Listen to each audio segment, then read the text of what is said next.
बाकीची नॉर्मल मुलाबरोबर मुली त्या बराबर बसायच्यात, बोलायच्यात, पण माझ्याकडला पण जास्त बसत नव्हतं. हे जे 2 शब्द होते म्हणजे लंगड्या, पांग्या वगैरे हे शब्द लोक त्यावेळेला सर्रास वापरायचे. ज्या व्यक्तीला अपंगत्व आहे त्याला ते सर्रास वापरायचे, त्याला नावानं कधीच हाक मारत नव्हते आणि तो शब्द मनाला लय खटकायचा त्यावेळेला.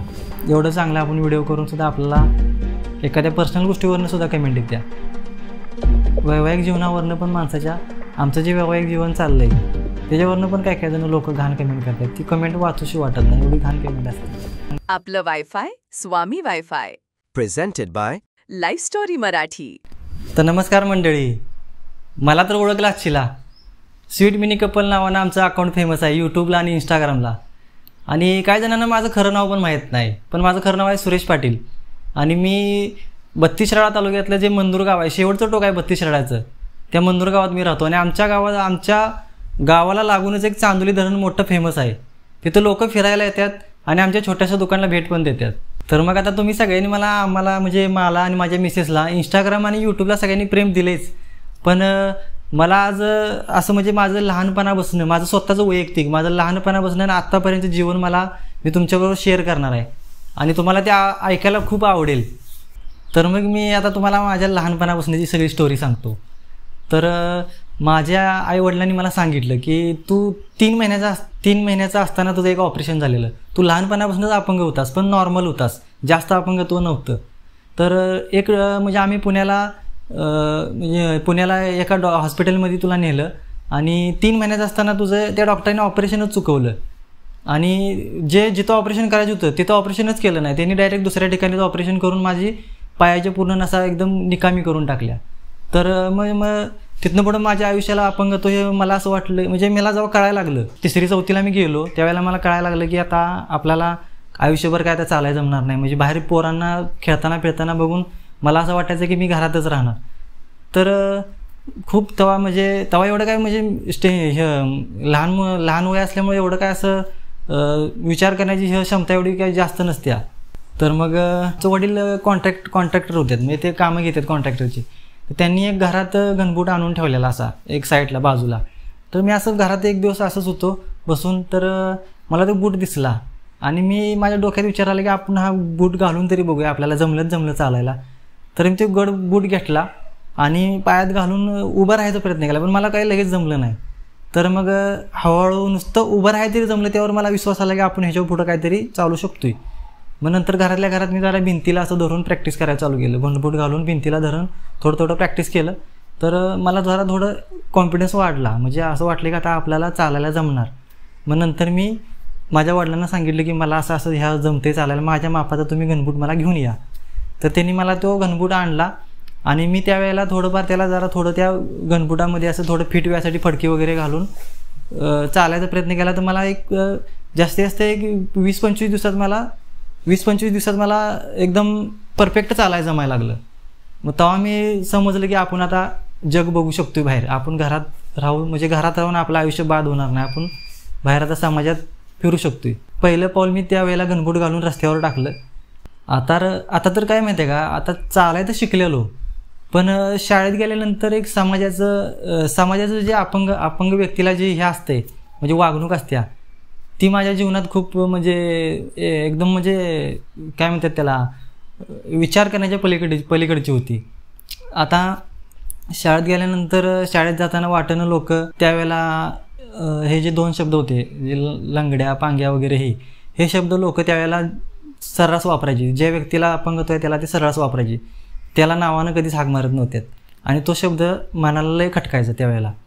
म्हणजे अपंग माणसाला तो शब्द जास्त खटकतो. तुम्ही कुठल्या पण जेन्युइन अपंग माणसाला जाऊन विचारा की तुम्हाला हा शब्द वापरल्यानंतर तुम्हाला कसं वाटतं.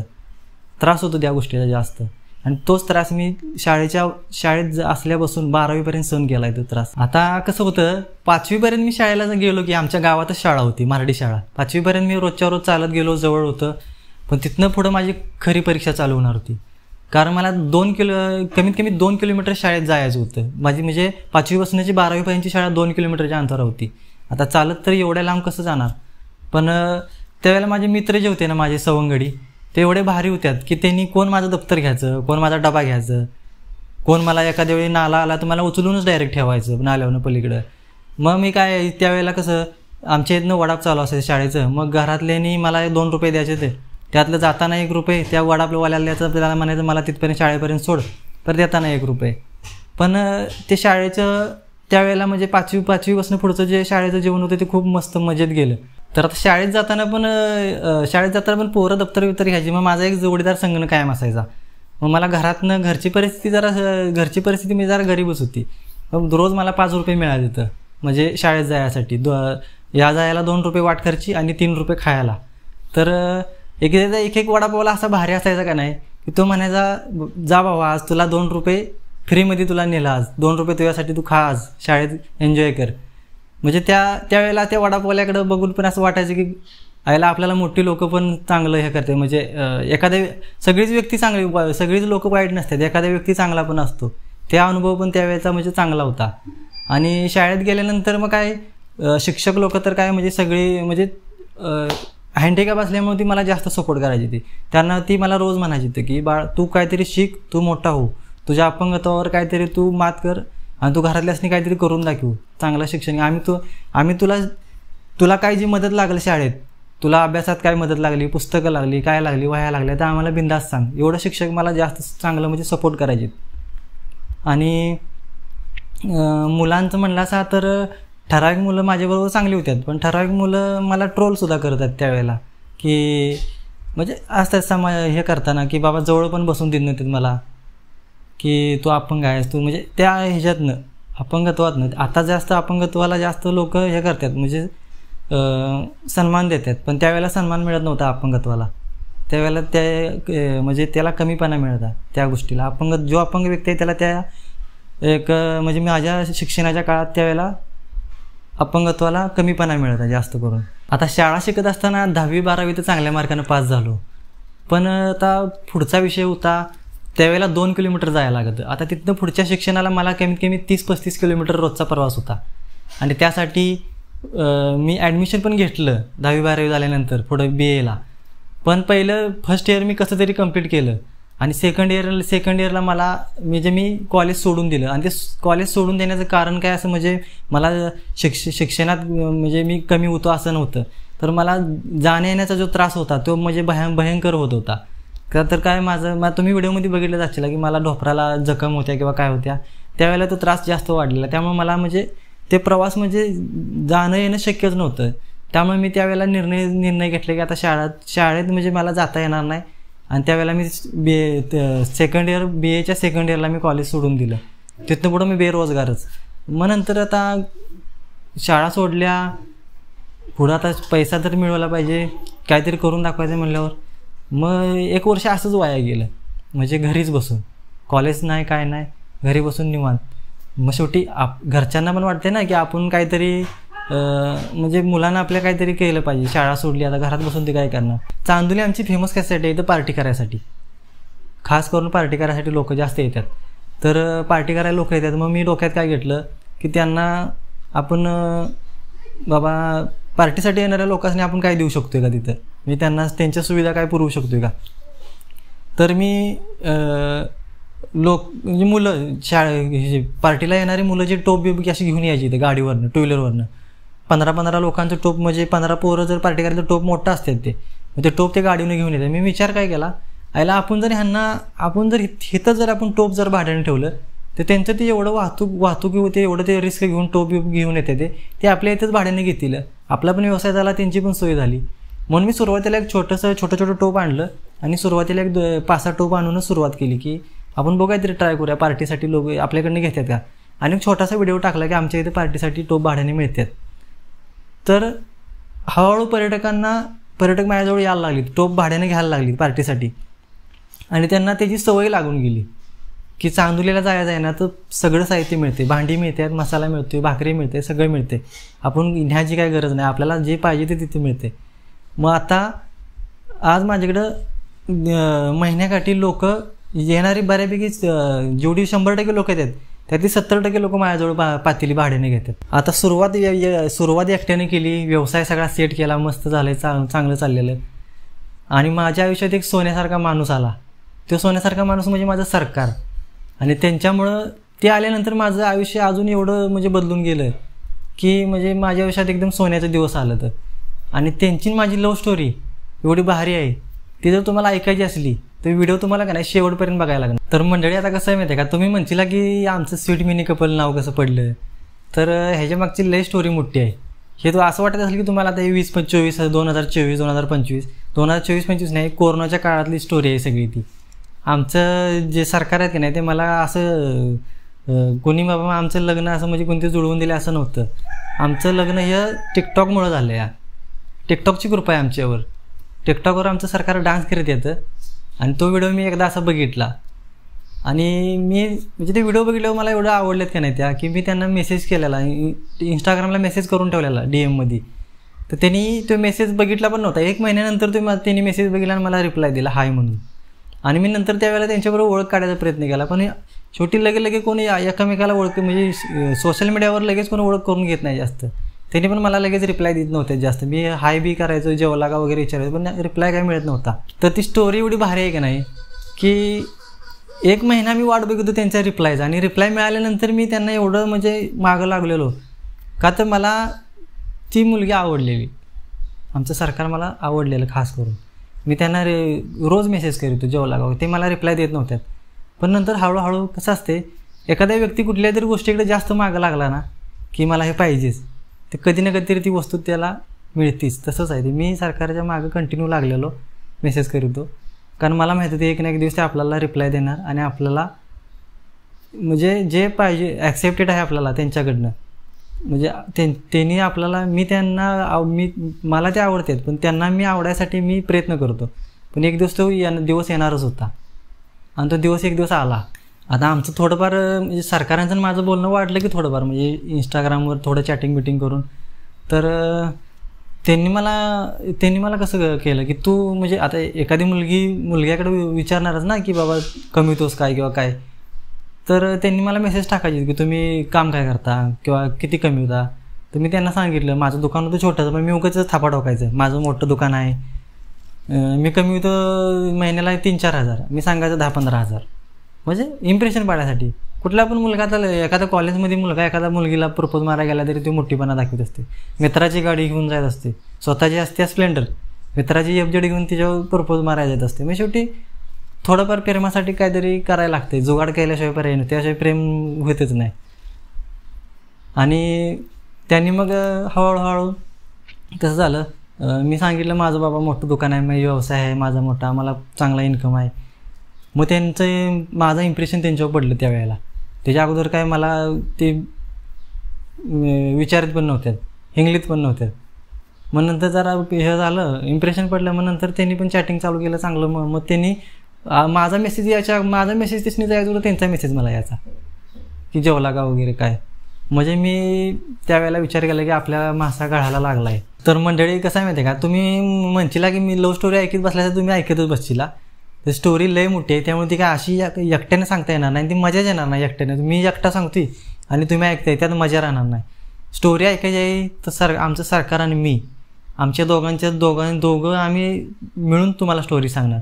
आणि ती एवढी भारी असणार आहे स्टोरी की तुम्ही असं बघतच बसणार. त्यामुळे ती स्टोरी तुम्हाला पुढच्या व्हिडिओमध्ये 100% बघायला मिळणार आहे.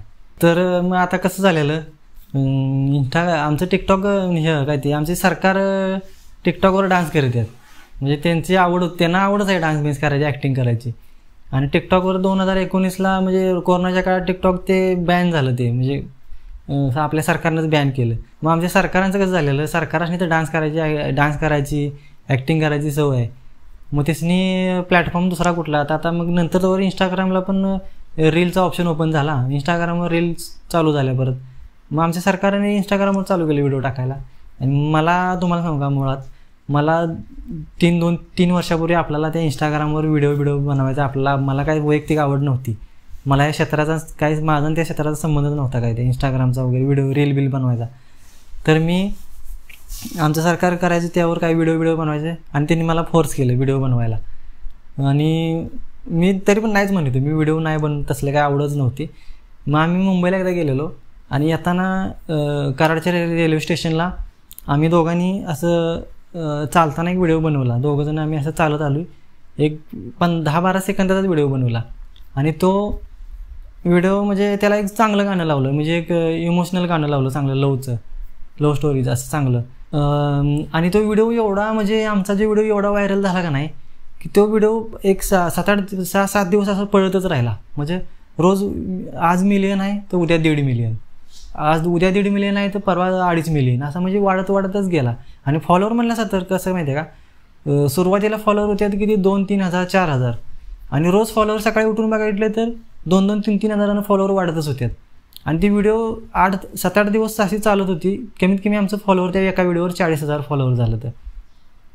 आणि म्हणजे मला पण असं एकदम हे झालं, म्हणजे आश्चर्य झालं की यायला एवढं फॉलोअर आणि एवढा व्हिडिओ, नॉर्मल व्हिडिओ व्हायरल झाला आहे. आम्ही फक्त काही त्यात आमची उंची कमी दिसली आणि 2 जण चालत आलो आहे आणि एक चांगलं गाणं लावलं आहे, एवढा व्हिडिओ व्हायरल झाला. त्यामुळं मी विचार काय केला की आता म्हणजे लोकांनी आपल्याला पसंत केलं आहे, इंस्टाग्रामवर आपण एक छोटासा व्हिडिओ बनवल्याने आपल्याला लोकांनी पसंत केलं आहे, ह्यावर आपण आपलं करिअर घडवू शकतो. सोशल मीडियाचं म्हणजे सोशल मीडियावर असं आहे की नुसतंच टाईमपास पण नसण्यासाठी नाही, आपण एखादं छोटंसं तेव्हा व्हिडिओ बनवून एखादं करिअर करू शकतो. मग त्यानंतर आम्ही सुरुवातीला काय करायला लागलो, 2 जण असंच आपलं कुठंतरी चालत यायचं, गाणं लावायचं, व्हिडिओ बनवायचा. मग नंतर मला सुद्धा ते व्हिडिओ बघून बोर वाटायला लागलं. म्हणजे माझं वैयक्तिक मी तुम्हाला सांगतो, पब्लिकसुद्धा बोर होणारच भविष्यात असं मला वाटायला लागलं की रोज आम्ही काहीतरी चालत येणार, गाणं लावणार आणि व्हिडिओ संपणार 10-15 सेकंदात. मग मी नंतर विचार काय केला की आपण इंस्टाग्रामवर एक काहीतरी सोशल मीडियावर का नाही एक काहीतरी पक्का व्हिडिओ बनवलं पाहिजे की जेणेकरून त्यातनं काहीतरी लोकांना एंटरटेनमेंट पण झाला पाहिजे, थोडं इन्फॉर्मेटिव्ह पण झाला पाहिजे, माहिती पण मिळाली पाहिजे. अशा हिशोबानं म्हटलं व्हिडिओ बनवायला चालू करायचं. मग नंतर मी निर्णय घेतला की ब्लॉगिंग करायचं, कारण आजकाल ब्लॉगिंगला म्हणजे ब्लॉगिंगला लोक जास्त पसंत करतात. आपण घरात जे डेली आयुष्य जगतो या घरात जे उठल्यापासून पाक झोपेपर्यंत तेच आपण लोकांपर्यंत मांडायचं आहे. आणि ते मांडताना पण वेगळ्या पद्धतीने मांडायचं आहे की जेणेकरून लोकांना त्याचा कंटाळा आला नाही पाहिजे त्या बघताना व्हिडिओ. ह्या ह्याच्यातनं आम्ही ब्लॉगिंग चालू केलं. आमचं स्वतःचं दोघांचं अपंगत्व दाखवलं काही व्हिडिओमध्ये आमचं दुकान दाखवलं, आम्ही कसं चालवतो दुकान, म्हणजे पाक दुकान उघडण्यापासून बंद करण्यापर्यंत, कस्टमरला हँडल करण्यापर्यंत सगळं, म्हणजे टोटल सगळं दुकानाचे व्हिडिओ टाकल्या थोड्याफार, त्या व्हायरल झाल्या चांगल्या. आमचं स्वतःचं आमच्या सरकारांचं अपंगत्व, त्यांना होणारा त्रास, मला होणारा त्रास, त्यातनं आम्ही कसं जगतो या ह्या व्हिडिओ थोड्या टाकल्या, त्यासुद्धा व्हायरल झाल्या. नंतर मग आणि व्हिडिओ मग आमच्या घरगुती बाबा आमच्या सरकारने काहीतरी बनवूसं वाटते आज खायला, त्या व्हिडिओ बनवल्या, त्या पण चांगल्या. म्हणजे लोकांनी ह्यातनं समजलं काय, इथं लोक व्हिडिओ आमच्या पसंत करायला लागले ते, आणि आपण ह्याच्यावर सोशल मीडियावर आपण थोडंफार करिअर पण करू शकतो. या आपला व्यवसाय तर आपण काय सोडायचा नाही, पहिलं प्राधान्य व्यवसायाला द्यायचं आहे. का तर ही सोशल मीडिया आज आहे तर उद्या नाही. टिकटॉक आलं, 5 वर्ष चाललं आपल्या भारतात, 5 वर्षानंतर बंद झालं. त्यामुळे सोशल मीडियावर पूर्णपणे अवलंबून राहून चालणार नाही. आपण आपला व्यवसायसुद्धा सेट केला पाहिजे व्यवस्थित. आपला जो रक्तातला जो व्यवसाय आहे तो आपण पहिला त्याच्याकडे प्राधान्य द्यायचं, नंतर सोशल मीडियावर टाईमपास म्हणून काम करायचं, त्यातनं थोडंफार आपल्याला इन्कम पण होईल का ते प्रयत्न करायचा. अशा पद्धतीने इंस्टाग्रामवर काम करत होतो. त्यातनं पण एवढं होतं आहे,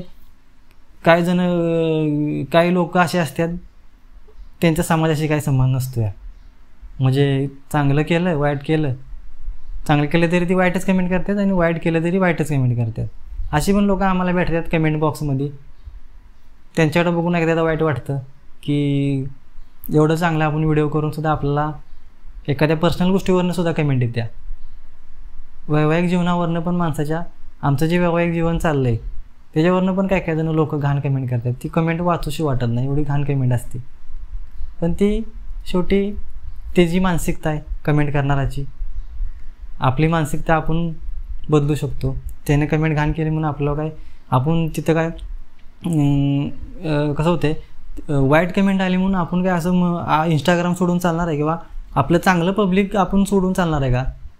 त्यामुळे ते वाईट माणसाला बाजूला सारायचं आणि त्यातली जी बाकीची चांगले कमेंट करणारे लोक त्यांच्यासाठी आपण फक्त व्हिडिओ बनवत राहायचं.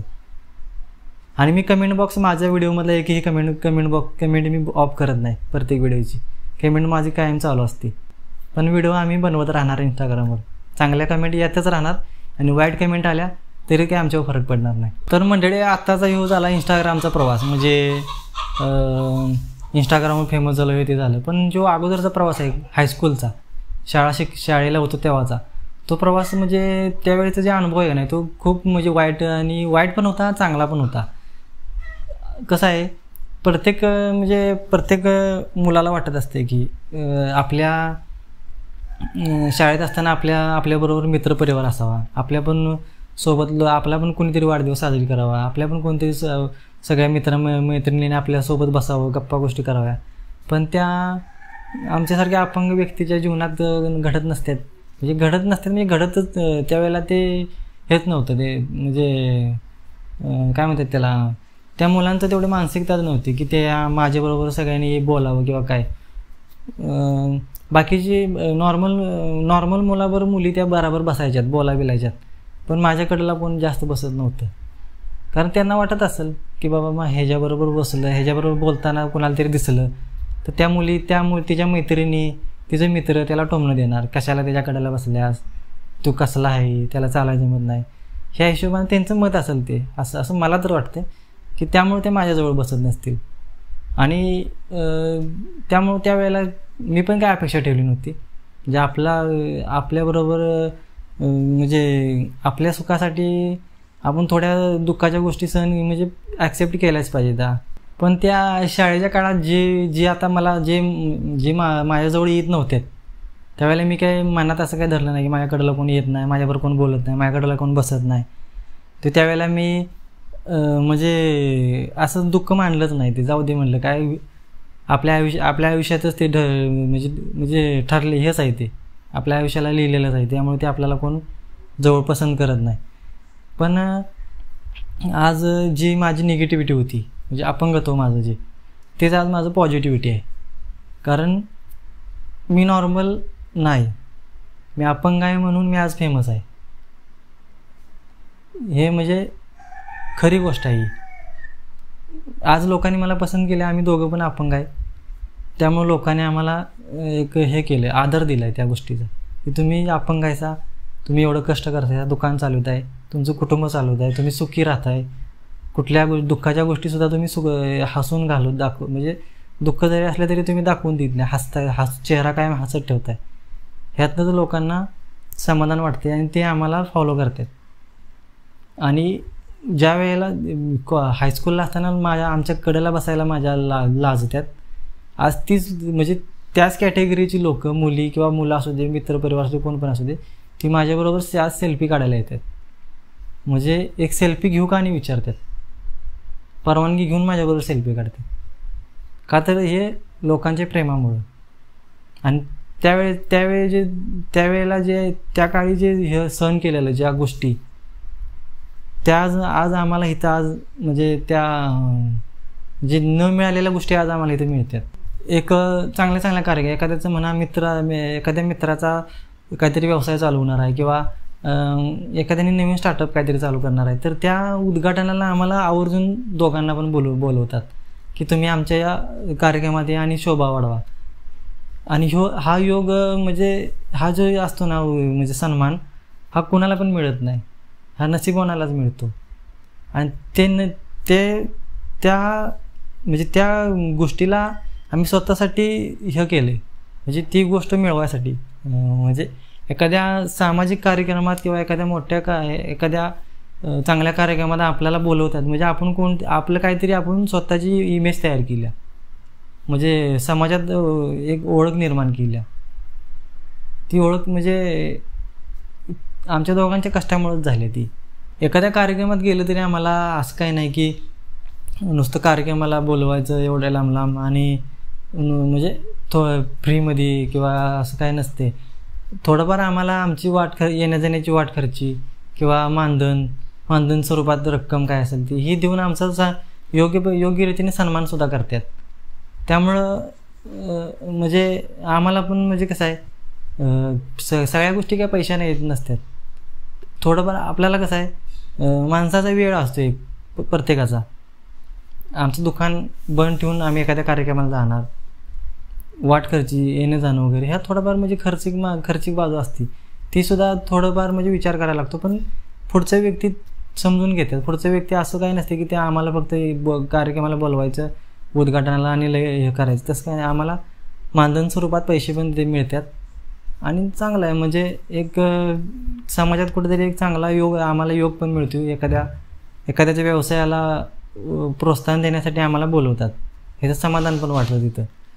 तर मित्रांनो, कसं आहे माहिती आहे का, मी जसं आता म्हणजे लहानपणापासून मी तुम्हाला आता स्टोरी सांगितली की माझं जन्मापासून इथे पाक कॉलेज, दुकान, शिक्षण, लग्न ह्या गोष्टी सांगितल्या. पण कसं आहे, आजकाल माणूस पैशासाठी धावपळ करत असतो. पैसा असला तर प्रगती होत्या आणि प्रगती झाली तर माणूस समाधानी होतो. ह्यासाठी माणूस कोण शिकत असते, कोण शिकतं, कोण स्वतःचा व्यवसाय टाकतं, काय करतं. तसंच मी सुद्धा स्वतःचा व्यवसाय टाकला आणि हळूहळू मला पण काही लगेच सक्सेस एका दिवसात किंवा 2 दिवसात मिळालं नाही. मला भरपूर 4 वर्ष 1 वर्ष नुसतं दुकान सेट करायला म्हणजे दुकानाचा जम बसवायला गेलं. त्यानंतर हळूहळू व्यवसाय जरा सेट झाला, चांगला झाला. सोशल मीडियाची जरा मदत मिळाली चांगली, त्यामुळे व्यवसाय चांगला चालला, लग्न झालं. पण माझ्यासारखी भरपूर अपंग बांधव आहेत की अपंग बांधव आहेत, बहिणी आहेत की त्या आज घरी बसून आहेत. त्यांना म्हणजे कुठं सोर्स नाही इन्कमचा, किंवा काही जण शिकलेले अपंगत्वामुळे शिकता आलेलं नाही, काही जणांनी व्यवसाय करता आलेला नाही. तर का पैशाची आर्थिक चणचण असते एखाद्याला, पैशामुळं एखादा व्यवसाय टाकू शकत नाही. पण प्रत्येक गोष्टीला एक पर्याय असतो, तो पर्याय फक्त निवडायला लागतो. आपण भले व्यवसाय करायचे ना, सुरुवातीला छोटासा व्यवसाय करा. अपंग असलं म्हणून काय असं काय आपण काय डायरेक्ट 10 लाखाचं कर्ज काढून मोठं व्यवसाय टाकायचं आणि ते असं नसते. छोटासा व्यवसाय टाका, घरातनं बाहेर पडा. समाजात आल्यानंतर समाजाने आपल्याला ओळखलं म्हणजे समाजात एकदा फिरायला आपण झालं नाही की छोटासा व्यवसाय करा आणि हळूहळू आपला व्यवसाय हे करा. म्हणजे जेणेकरून आपण अपंग असून सुद्धा दुसऱ्यावर अवलंबून राहायचं नाही, आपण स्वतः अवलंबून राहायचं. आज मी स्वतः कमवलं तर मी माझं स्वतःचं आयुष्य सुखात जगू शकतो, एवढंच फक्त ध्यानात ठेवायचं. इंस्टाग्रामची जर्नी तुम्ही ऐकलीच असतील की इंस्टाग्रामवर आमचे 1 लाख 1 लाख फॉलोअर कंप्लीट आहेत. 1 लाखच्या वर आहेत, 1,33,000च्या आसपास. आणि नंतर मी विचार काय केला की आपण आता यूट्यूबवर सुद्धा काम चालू केलं पाहिजे, यूट्यूबवर सुद्धा व्हिडिओ चालू केले पाहिजे सोडायला. मला माहिती आहे यूट्यूब हे काय सोपी गोष्ट नव्हतं, कारण यूट्यूबवर स्ट्रगल भरपूर असतो. सहजासहजी यूट्यूबवर लगेच आपल्याला सबस्क्राईब जास्त मिळत नाहीत. कारण काय म्हणतात त्याला, एक MPSC UPSC परीक्षा दिल्यासारखं यूट्यूब असते. म्हणजे जास्त स्ट्रगल असतो त्यात. मग आम्ही इंस्टाग्रामवरलेच व्हिडिओ सगळ्या त्यावर यूट्यूबवर सोडायला चालू केल्या, फक्त स्टेप बाय स्टेप चालू केल्या, जुन्यापासून नवीनपर्यंत आत्ताच्या. आणि पब्लिकचं एवढं म्हणजे आभार मानलं पाहिजे की ज्यांनी आम्हाला इंस्टाग्रामवर सपोर्ट केलेला त्या लोकांनी आम्हाला यूट्यूबवर सुद्धा कमीत कमी 5 ते 6 महिन्यात चांगला सपोर्ट केला. आणि आमचं लय 5 ते 6 महिन्यात 60-70 हजार सबस्क्राईब पूर्ण झालं. तर म्हणजे मी विचारसुद्धा करू शकलो नाही की म्हणजे असं वाटतं की आपल्याला यूट्यूबवर लवकर सबस्क्राईब वाढतात की नाही, मला टेन्शन होतं. पण एवढं फास्ट सबस्क्राईब वाढलं की आमच्या 1 वर्षात प्ले बटनसुद्धा आलं यूट्यूबकडनं. एवढं म्हणजे आम्हाला म्हणजे मी सुद्धा असं म्हणजे आयुष्यात मला पण वाटलं नव्हतं की मला प्ले बटन मिळेल. मी यूट्यूबवर दुसऱ्यांचं प्ले बटन बघितो, प्ले बटन कसं मिळतं किंवा काय असते, कसलं असते. पण तेच प्ले बटन आज माझ्या घरात आहे. तर मग आज कसं आहे, मी तुम्हाला सगळं सांगितलं, इंस्टाग्राम, यूट्यूब, सगळ्या माझ्या लाईफच्या सगळ्या स्टोरी सांगितली. पण आज मी तुम्हाला सांगतो, इंस्टाग्राम आणि यूट्यूब ह्या सोशल मीडियाच्या प्लॅटफॉर्मवर इन्कमचं म्हटलं असं का नाही तर मी काही रकमेत सांगू शकणार नाही. पण आमच्या दोघांचा काय म्हणतात त्याला, एक हॉस्पिटलचा खर्च दोघांचा, आमच्या आरोग्याचा, आणि आमच्या घर खर्च, आणि आमचं जे थोडंफार लोन आहे ते फेडण्या इतपत आम्ही त्यावरनं कमवतो. आणि त्यात आम्ही तेवढ्या इन्कममध्ये आम्ही समाधान आहे. एवढा इन्कम आम्हाला त्या सोशल मीडियावरनं आम्हाला मिळतो आहे. तुम्ही पण यूट्यूबवर काम करा, इंस्टाग्रामवर काम करा, चांगला इन्कम आहे. आणि इन्कमपेक्षा महत्त्वाचं आपल्याला एक आपली म्हणजे एक म्हणतात ना समाजात इज्जत ती जास्त आहे. पैसा तर मिळतोच आपल्याला, पण त्याच्या 10 पटीने आपल्याला इज्जत मिळते. त्यावर 4 लोक आपल्याला समाजात गेल्यानंतर 4 लोक आपल्याला इज्जत देतात, आपल्याबरोबर सेल्फी काढतात आणि एक स्टेटस तयार होते आपली स्वतःची. मी मगाष्टावनं भरपूर वेळा झालं बोलतो या, पण मला काय माहीत नाही बरं का. माझी स्टोरी तुम्हाला आवडली का नाही ते काय मला माहिती नाही, पण असं वाटतं की 1% तरी आवडली असेलच आणि त्यातनं तुम्ही थोडंफार तरी मोटिवेशन झालं असाल. जे आहे ते मी खरं सांगितलं आहे, म्हणजे जे माझ्या लहानपणापासून आत्तापर्यंत जे काय आहे ना, जे सगळं खरं सांगितलं. आणि माणसाच्या आयुष्यात भरपूर स्ट्रगल असते, प्रत्येकाच्या असते, माझ्याच असं नाही. माझ्यापेक्षा मी आज चालतोय, माझ्यापेक्षा काय माझा एक मित्र आहे खुसगावचा एक मित्र आहे, तो हातावर चालतोय आज. मी तुम्हाला व्हिडिओचे मधनं बघितलं पण आजचे लागू, ते हातावर चालतोय. तो माझ्यापेक्षा त्याला अपंगत्वाचं प्रमाण त्याचं जास्त आहे, तरी पण तो सुखी आहे. त्याचं लग्न झालं आहे, त्याला एक मुलगा आहे, त्याने पण त्याच्या आयुष्यात स्ट्रगल चालू ठेवला आहे. त्याचं पण छोटंसं दुकान आहे, तो स्वतःचं कुटुंब सांभाळतोय, घर बांधलं आहे. असं प्रत्येक अपंग काय ना काहीतरी करू शकतो. असं काय नाही प्रत्येकाकडं काहीतरी निगेटिव्हिटी दिली म्हणजे तो निगेटिव्हच झाला. निगेटिव्हिटीवरच पॉझिटिव्हिटी तयार होत असते. त्यामुळं प्रत्येकानं स्वतःची निगेटिव्हिटी, स्वतःचं कमीपणा ओळखला पाहिजे. आपण काय कमी आहे आणि त्यात आपण काय केलं पाहिजे. आपलं कमीपणा, आपला चांगलेपणा करायसाठी आपण काय केलं पाहिजे, ह्यासाठी आपण प्रयत्न केला पाहिजे आणि सक्सेस मिळवायलाच पाहिजे. काहीतरी विचार करून मी अपंग आहे किंवा मी काय आहे, माझी निगेटिव्हिटी आहे, ह्या गोष्टीचा विचार करून आत्महत्या करणं, कुठंतरी जाऊन निघून जाणं, आपलं गाव सोडायचं, कुठंतरी निघून जायचं, परत मागंच यायचं नाही, घरातल्यांनी काळजी करीत बसायचं किंवा आत्महत्या हे काय मोठा म्हणजे शेवटचा पर्याय नसतो. तो आत्महत्या कोण करतात, भुरटी करतात. ज्यांना स्वतःचा आत्मविश्वास नसतो ज्यांच्याकडे, ते आत्महत्या करतात. आपण आत्महत्या नाही करायची. आपण जे काय आपलं जे हे आहे संकट आहे त्याला मात करून आपण पुढे निघून यायचं. तर मित्रांनो, आत्तापर्यंत जो माझ्या जीवनाचा प्रवास मी तुम्हाला सांगितला तो म्हणजे तो प्रवास सांगण्याची संधी मला का नाही लाईफ स्टोरी मराठी या चॅनेलनं दिली आणि त्यांचं मी भरपूर मनापासून आभार मानतो.